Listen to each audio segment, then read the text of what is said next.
All right, so welcome back to another episode. On this one, I'm gonna get the subframe installed. Yesterday, I spent some time cleaning up this steering rack.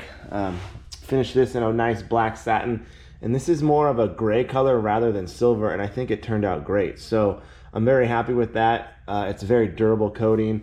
I do have new boots that I'll be replacing to finish up this steering rack before I place it on the subframe. I am just waiting to get the new hardware from Honda that will be in tomorrow. And then once this subframe's mounted up, I will mount the steering rack.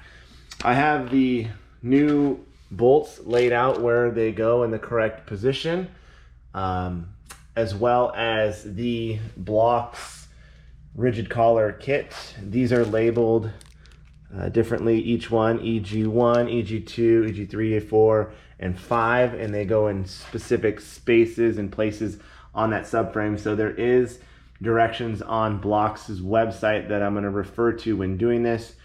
Some of them go up here and just on the top only, and some actually go on the bottom side as well. So I'm going to refer to their directions that they have on their website and then get these situated, and then have to figure out how I'm gonna get the subframe up underneath the car, probably on a jack stand, and maybe cut a piece of wood so it sits squarely on there in the center part. So let's get those instructions, and we'll get these laid out in the correct places, and then get the subframe situated on the jack.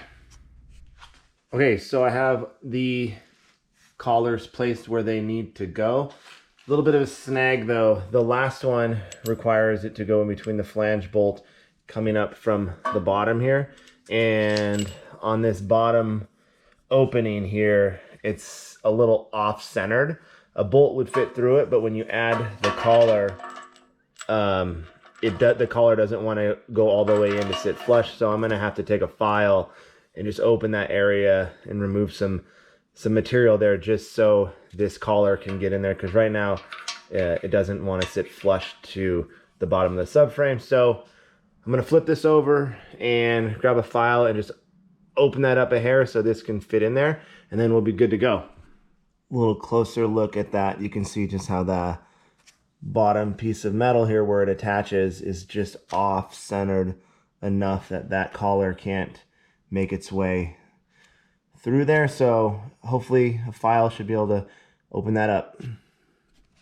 Okay, so that wasn't too difficult at all. I had a drill bit that was actually the exact right size necessary to open that up, and just had to remove just a little bit off of that side. And now you can see this sits perfectly in there, as well as the other side.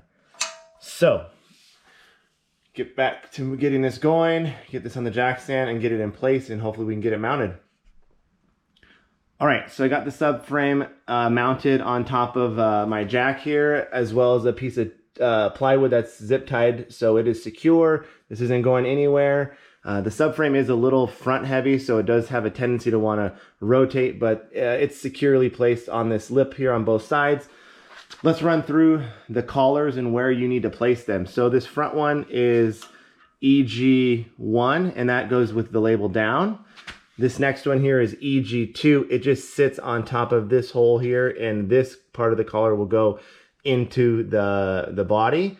This back one here is EG3 with the logo down, and this one over here is EG4 with the logo down. And then EG5 comes up from the bottom through the with the flange bolt. So everything's ready to go. I just need to get it under the car and get it placed and start running some bolts.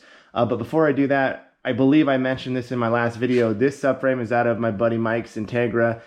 And our friend Brian out in Spokane, who is the owner and operator at Dark Matter Coatings, powder coated it for me in a satin black, and it looks phenomenal. It's in great condition, and the finish on this is superior. So if you are in the Spokane area, look him up. That's Brian at Dark Matter Coatings. So we'll get this pushed in, get it situated, and start running some bolts.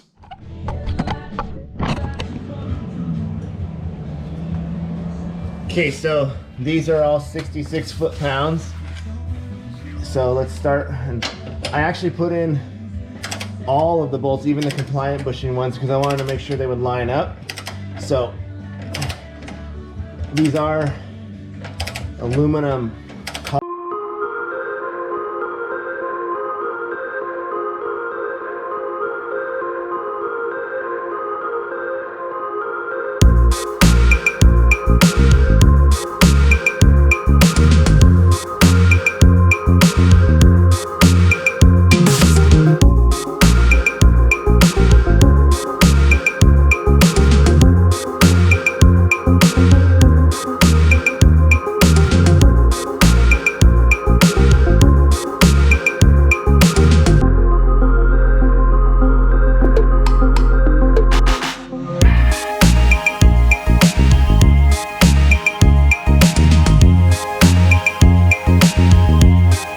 Died there. So this is it. This is the EG subframe, and I have your front bolt, your rear bolt.